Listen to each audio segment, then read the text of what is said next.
Hey everybody, welcome to day 8 of Coach Basics. This afternoon's topic is going to be effective inviting. This has been something that's difficult for me, and I've really worked my way through it, and I think I've come a long way, so I'm excited that I get to talk about this topic today. Inviting people is one of the key activities that we do as a coach. It's what helps you grow your business. And you're inviting people to challenge groups, and you're also inviting people to be a coach. When you're genuine about it, inviting becomes natural. But when you first start coaching, you're nervous, maybe you're not confident about inviting people. I certainly wasn't. And you don't want to sound salesy, you want to sound confident. So consider these 4 points when you are quote-unquote inviting people. And you have to keep it simple, and you have to keep it genuine. The first one is be clear. You don't want to seem salesy, you don't want to seem pushy or beat around the bush, because it gives the impression that you're really trying to sell something when you're really not. The Beachbody's motto is you are sharing, you're not selling. So you want to be clear, you want to give the impression that you're confident, but be clear that you're there to help, and that you're genuine about it. So when you invite people, be clear and direct about what you're asking them to do.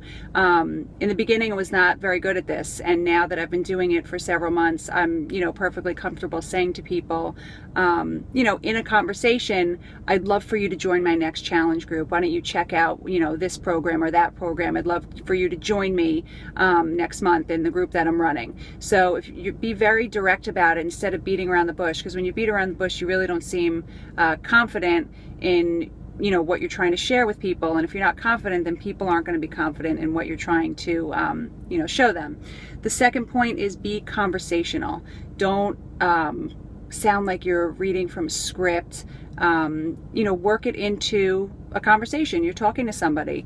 Think of people that you've had conversations with about fitness and nutrition, and bring it up in conversation with them. It's not easy to do at first, but you can do it. You don't want it to sound like you are reading from a sales script to them, because then they'll feel like you are really trying to sell them something, which is really not what your goal is. Your goal is to share the programs and the opportunity with them.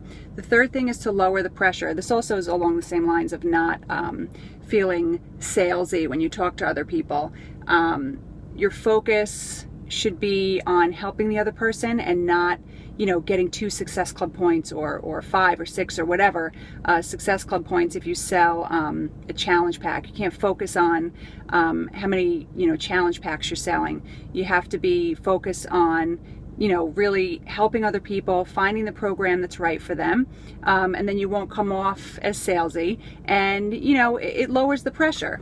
And the fourth point is repeat as necessary. Now, I have reached out to people repeatedly to present them with the products and the opportunity.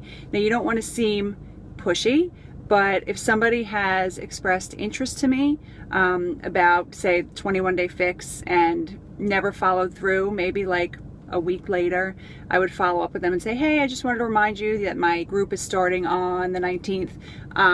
If you want to be part of it, I just want to make sure that you have the opportunity to get in. You should order by this date, and just keep following up, but not pushing them, just saying, hey, I just wanted to follow up with you to see if you're still interested. That is what I have done with numerous people, and it's actually worked. And you'll find that some people just get busy, or they forget, or they meant to order it but they got distracted and they never did.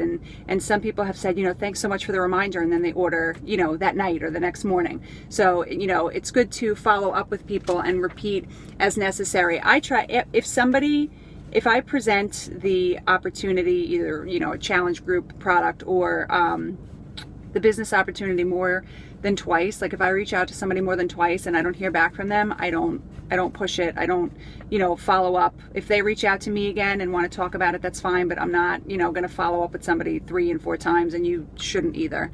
I'm going to post a video here that shows role-playing example how to successfully invite a customer. So I'll post the link to that video, but I will tell you that it really takes practice. Inviting was something that was really uncomfortable for me in the beginning. But once I actually started, directly reaching out to people and inviting them and following these 4 steps, being clear, conversational, not pressuring them, and just following up, as necessary, it really started to click. So I hope that these tips are helpful. And if you have any questions, please reach out to us and let us know.